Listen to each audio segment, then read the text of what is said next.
তো নিউজ অনুযায়ী শোনা যাচ্ছে রাজস্থান রয়্যালস ছেড়ে দিতে চলেছে যশস্বী জয়সওয়াল। কিন্তু হঠাৎ কেন এরকম ডিসিশন? সে কোন টিমে যাবে বা কোন টিম তাকে অ্যাপ্রোচ করছে, বা তাহলে কি সে কেকেআরে আসবে, কেকেআরের পরবর্তী ওপেনার এবং নেক্সট ক্যাপ্টেন হতে চলেছে? তো সেই সব কিছু নিয়েই এই ভিডিওতে আলোচনা হবে। ভিডিওটা অবশ্যই তোমরা শেষ পর্যন্ত দেখবে, অনেক কিছু জানতে পারবে। আর এরকমই cricket related news, update, analysis video সবার আগে পাওয়ার জন্য চ্যানেলটিকে সাবস্ক্রাইব করে নেবে। সো চলো দেরি না করে ভিডিওটা শুরু করা যাক। তো জয়সওয়াল রাজস্থান রয়্যালস ছেড়ে দেবে, এই সমালোচনাটা এখন সোশ্যাল মিডিয়ায় চলছে। তার একটাই কারণ, গতকালকে যশস্বী জয়সওয়াল তার ইনস্টাগ্রামে একটা পোস্ট করে এবং সেই পোস্ট থেকেই সবারই মনে সন্দেহ হচ্ছে, মানে সেই পোস্টে এমনভাবে ক্যাপশন দিয়েছে সেখান থেকেই সবারই আর কি সন্দেহ হচ্ছে সে তাহলে কিন্তু রাজস্থান রয়্যালস ছেড়ে দিতে পারে। এবং মেবি হতে পারে সেই কলকাতা টিমে এলো এবং কেকেআরের নেক্সট ওপেনার তো হচ্ছেই, তার সাথে পরবর্তী কেকেআরের স্টেবল ক্যাপ্টেনও কিন্তু হতে পারে। তো এরকমটাই শোনা যাচ্ছে। আসলে জয়সওয়াল 2020 সালে রাজস্থান রয়্যালসে আছে, তারপর থেকে জয়সওয়াল কিন্তু কোনো অকশনে যায়নি। সে আজ 5 বছর ধরে রাজস্থান রয়্যালসের সঙ্গে রয়েছে এবং এই বছর তাকে খুব সম্ভবত 14 কোটি না 16 কোটি টাকা দিয়ে রিটেন করেছে। যখন রিটেন করা হয়েছিল তাকে জানানো হয়েছিল যে সে পরবর্তী রাজস্থান রয়্যালসের ক্যাপ্টেন হবে। মানে বর্তমান ক্যাপ্টেন তো সঞ্জু স্যামসন আছে, তারপর পরবর্তী সে ক্যাপ্টেন হবে, অর্থাৎ বর্তমানে ভাইস ক্যাপ্টেন হবে। কিন্তু এবারের আইপিএল শুরুর সময় যখন সঞ্জু স্যামসনের চোট ছিল তখন তাকে ক্যাপ্টেন না করে স্ট্যান্ড ইন ক্যাপ্টেন বা যে সমস্ত ম্যাচে সঞ্জু স্যামসন খেলেনি সেই সমস্ত ম্যাচে ক্যাপ্টেন্সি করেছে রিয়ান পরাগ। কিন্তু রিপোর্টে এটাই শোনা গেছিল যে তাকে যখন রিটেন করা হয়েছিল তখন বলা হয়েছিল তাকে কিন্তু পরবর্তীকালে রাজস্থান রয়্যালসের স্টেবল একজন ক্যাপ্টেন করা হবে। তো তারপর থেকেই শোনা যাচ্ছে যে জয়সওয়ালের নাকি রাজস্থান রয়্যালস টিমের সঙ্গে ঠিকঠাক চলছে না। তার সঙ্গে আরেকজনকে নিয়েও শোনা যাচ্ছে, সেটা হলো সঞ্জু স্যামসনকে নিয়েও শোনা যাচ্ছে। মেবি হতে পারে তারা দুজনাই 2026-এর আগে কিন্তু রাজস্থান রয়্যালস ছেড়ে দিক বা ছেড়ে দিতে পারে। তো গতকাল মানে যশস্বী জয়সওয়াল ইনস্টাগ্রামে একটা পোস্ট করে তার কিছু ছবি দিয়ে, যেখানে সেই পোস্টে সে এমনভাবে ক্যাপশন দিয়েছে যখন কোনো প্লেয়ার কোনো টিমের সঙ্গে দীর্ঘদিন খেলার পর সেই টিম ছেড়ে দেয় সেরকম টাইপের একটা ক্যাপশন দিয়েছে, যেখানে ক্যাপশনে সে লিখেছে thank you Rajasthan royals for everything. মানে সেখানে সে বলে যে সব কিছুর জন্যই রাজস্থান রয়্যালস টিমকে ধন্যবাদ। এই মানে not the season we hope for but continue to be grateful for our journey together. অর্থাৎ প্রথমে সে রাজস্থান রয়্যালস টিমকে ধন্যবাদ জানায় এবং তারপরেই সে বলে যে আমি খুবই গ্রেটফুল যে রাজস্থান রয়্যালসের সাথে একসঙ্গে কাজ করে এবং আমাদের জার্নিটা একসঙ্গে করে আমি খুবই গ্রেটফুল। এবং তার সঙ্গে সে লেখে on to the next challenge, যেখানে ইন্ডিয়ার সাইন আছে, মানে বলতে চাইছে ইন্ডিয়া যে নেক্সট টেস্ট সিরিজ আছে সেটা নিয়ে। এবং তার সঙ্গে আরেকটা লেখে what ever the future brings, এবং ভবিষ্যৎ যেটা নিয়ে আসে। তো এই ক্যাপশনটা দেখলে যে কেউই বুঝতে পারবে যে সে এরকম টাইপের একটা ইঙ্গিত দিচ্ছে যে সে হয়তো পরবর্তীকালে রাজস্থান রয়্যালস ছেড়ে দেবে। নাহলে এরকম ক্যাপশন সে কিন্তু দিত না। হয়তো সে এখানে থ্যাংক ইউ জানাতো রাজস্থান রয়্যালসের ফ্যানদেরকে, মানে যে সমস্ত অন্যান্য টিমের ক্যাপ্টেনরা যেটা করে থাকে অন্যান্য সময়, হয়তো সে থ্যাংক ইউ জানাতো, তারপরে বলতো যে পরবর্তীকালে আমরা আবার স্ট্রংলি কাম ব্যাক করবো। বাট এরকম কিন্তু কোনো হিন্টস এখানে জয়সওয়াল দেয়নি। তো মেবি ধরে নিতে পারো বা আমরা ধরে নিতে পারি যে জয়সওয়াল এখানে এটাই হিন্টস দিয়েছে যে সে পরবর্তীকালে মানে পরবর্তী সিজনের রাজস্থান রয়্যালস কিন্তু ছেড়ে দিতে চলেছে। এবং সে যদি ছেড়ে দেয় তার মেন কারণ একটাই হবে, সেটা হলো ক্যাপ্টেন্সি। কারণ সে বা রাজস্থান রয়্যালসও যদি তাকে ছেড়ে দেয় তার একটাই কারণ হবে ক্যাপ্টেন্সির জন্যই। কারণ ক্যাপ্টেন্সি এমন একটা জিনিস মানে যেটা সবাই চায়, কারণ ক্যাপ্টেন্সি পেলে প্রত্যেকটা প্লেয়ারের দর বাড়ে, তার একটা নতুন ফেম হয়, তার একটা আলাদা ফ্যান বেস হয়। তো সেই ক্যাপ্টেন্সি তাকে দেওয়া হয়নি, যেটা আগে বলা হয়েছিল, সেই জায়গায় রিয়ান পরাগকে দেওয়া হয়েছে এবং রিয়ান পরাগই হয়তো ভবিষ্যৎকালে ক্যাপ্টেন হবে সঞ্জু স্যামসনের অবর্তমানে। এমনিতেও কিছুদিন আগে জয়সওয়াল নিউজে শোনা যাচ্ছিল যে জয়সওয়াল মুম্বাই রঞ্জি টিম ছেড়ে দেবে, গোয়ায় যাবে। সেখানে শোনা যাচ্ছিল নাকি তাকে গোয়ায় গোয়া টিম তাকে ক্যাপ্টেন্সি অফার করেছে, সেই জন্যই যাবে। যদিও পরবর্তীকালে সেটা ডিসিশন চেঞ্জ করে নিয়েছে, সে মুম্বাইয়ে থাকতেই রাজি হয়েছে। তো এরকমটা একটা আশা করা যাচ্ছে, হয়তো রাজস্থান রয়্যালসের সঙ্গেও তাই হচ্ছে। তাহলে সে কি কলকাতায় আসবে কোনো রকমভাবে? কারণ দেখো, সে যদি ছেড়ে দেয় হয়তো অনেক টিম তাকে নেওয়ার জন্য দাঁড়িয়ে থাকবে, কিন্তু মিনি অকশনে যদি অকশনে যায় আর কি, তো মিনি অকশনে প্রত্যেকটা টিমেরই কিন্তু মোটামুটি ওপেনার সেটেল রয়েছে।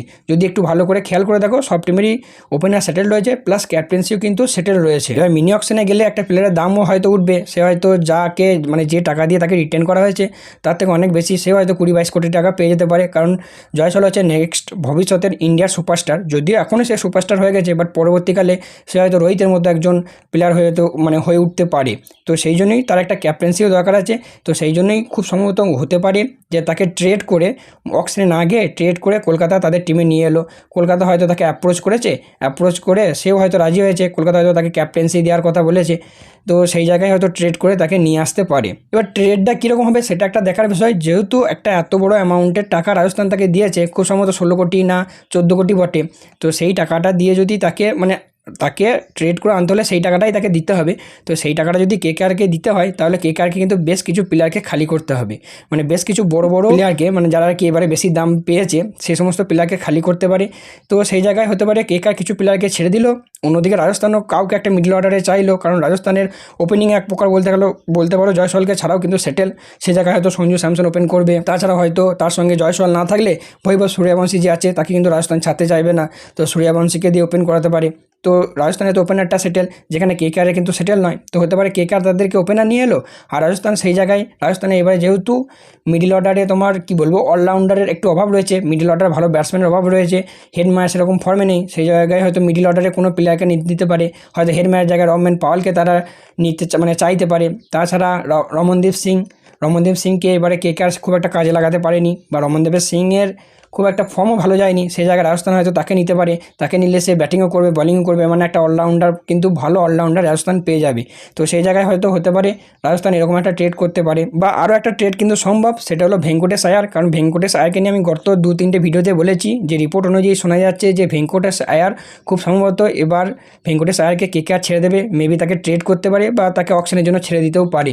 তো সেই জায়গায় হয়তো রাজস্থান রয়্যালস তাকে ট্রেড করে ভেঙ্কটেশ আয়ারকে নিয়ে নিল অত দাম দিয়ে 21 কোটি টাকা দিয়ে, আর সেই জায়গায় জয়সওয়ালকে কেকেআর পেয়ে গেল, সেই জায়গায় কেকেআরে কিন্তু 5 কোটি 6 কোটি টাকা আরামসে সেভ হয়ে যাবে এই একটা প্লেয়ারকে ট্রেড করে, প্লাস একজন ভালো ওপেনার পাবে এবং যে ভবিষ্যতের ক্যাপ্টেন হবে এরকম একটা ক্যাপ্টেন্সি মেটেরিয়ালও কিন্তু কেকেআর পেয়ে যাবে, তাহলে কেকেআরেরও লাভ হবে। অন্যদিকে ভেঙ্কটেশ আয়ার যদি রাজস্থান রয়্যালসে চলে যায় সেই জায়গায় রাজস্থানও কিন্তু একটা মিডল অর্ডারে ভালো ব্যাটসম্যান পাবে, যাকে আর কি ওই নীতিশ রানার জায়গায় ট্রাই করতে পারে। এবং যদি সেরকমটাই হয়ে থাকে, মানে জয়সওয়ালকে যদি ক্যাপ্টেন্সির একটা ক্যাপ্টেন্সি অফার দিয়ে থাকে, সেই জায়গায় জয়সওয়াল কিন্তু খুশি হবে, কারণ কেকেআরের মতো টিম এত বড় একটা ফ্যান বেস রয়েছে, যেখানে মুম্বাই চেন্নাইয়ের পর বা ব্যাঙ্গালোরের পর কেকেআর কিন্তু ফ্যান বেসের দিক থেকে গিয়ে প্লাস 3বার ট্রফি জিতেছে, সেরকম একটা টিমকে যদি লিড করতে চায় কে না চাইবে না, মানে এরকম একটা লিড করার অফার হলে যে কেউই চাইবে, এরকম একটা লিড করার অফার পেলে লিড করতে চাইবে। আর কেকেআরের ফ্যান বেস নিয়ে সবাই জানুন, মানে কেকেআরের ফ্যান বেস কতটা লয়াল, তো সেই জায়গায় তার একটা বড় ফ্যান বেস হবে, প্লাস সে একটা ফেম পাবে, ক্যাপ্টেন্সি পাবে, প্লাস একটা টিমের ওপেনারও হয়ে যাবে। তো সেই জায়গায় কেকেআরেরও ফায়দা হবে এবং রাজস্থান রয়্যালসেরও ফায়দা হবে, প্লাস এসএসসি জয়সওয়ালের তো অনেক বড় ফায়দা হবে। আর তাকে যদি জয়সওয়ালকে যদি আর কি কেকেআরে নিয়ে আসে তাহলে কেকেআর কিন্তু অনেকটাই এগিয়ে থাকবে, একটা ভালো ওপেনার পাবে, পরবর্তী সুপারস্টার পাবে, প্লাস ক্যাপ্টেন্সি করার মতো প্লেয়ারও কিন্তু তাকে পেয়ে যাবে, যার ফলে কেকেআরের যে ওপেনিং স্লটটা একটু গন্ডগোল চলছে, একে ট্রাই করছে ওকে ট্রাই করছে, এ পারছে না ও পারছে না, মানে ফ্লপ যাচ্ছে, সেই সমস্যাটা কিন্তু সমাধান হয়ে যেতে পারে। মেবি হতে পারে আমরা দেখব যে এসএসসি জয়সওয়াল এবং আঙ্গারক্রিস রঘুবংশী ওপেন করছে, বা এটাও হতে পারে জয়সওয়াল এলে জয়সওয়াল তার সঙ্গে লুবনীত সিসোদিয়াকে ট্রাই করতে পারে, সে একজন ভালো talented young player, plus wicket keeper অপশনও পেয়ে যাবে, তো সেটাও কিন্তু একটা হতে পারে। তো বাকি যদি অন্য টিমের কথা বলি, অন্য টিমে যাওয়ার সম্ভাবনা খুব একটা দেখছি না, হতে পারে মুম্বাই তাকে বেশি টাকা দিয়ে নিতে পারে, এই একটা অপশন হতে পারে, বাকি অন্যান্য টিমে যাওয়ার মতো সম্ভাবনা আমি তো দেখছি না। হ্যাঁ, এটা যদি সামনে বছর মেগা অকশন হতো তাহলে কিন্তু সে একটা ব্যাপার থাকতো, কিন্তু যেহেতু মেগা অকশন নয় মিনি অকশন, বেশিরভাগ প্লেয়ারই সেটেল, তো সেই জন্য অন্য টিমে যাওয়ার চান্সও খুব একটা আমি দেখছি না। তো হতে পারে খুব সম্ভবত জয়সওয়াল রাজস্থান রয়্যালস ছেড়ে দিল এবং কেকেআর তাকে অ্যাপ্রোচ করে কেকেআর এসে তাকে নিয়ে নিল। বাকি এই ব্যাপারে নেক্সট কোনো আপডেট থাকলে অবশ্যই জানিয়ে দেবো। আর তোমাদের কি মনে হয় এই ব্যাপারটা নিয়ে, তোমরা কি চাও জয়সওয়াল আসুক কেকেআরে, না আসুক, মানে না আসতে হবে না, সেটাও অবশ্যই কমেন্ট করে জানিও। এলে তোমাদের কি মতামত সেটাও কমেন্ট করে জানিও। বাকি আজকের ভিডিওটা এতটাই, ভালো লাগলে লাইক করে দিও। চলো দেখা হচ্ছে পরবর্তী ভিডিওতে।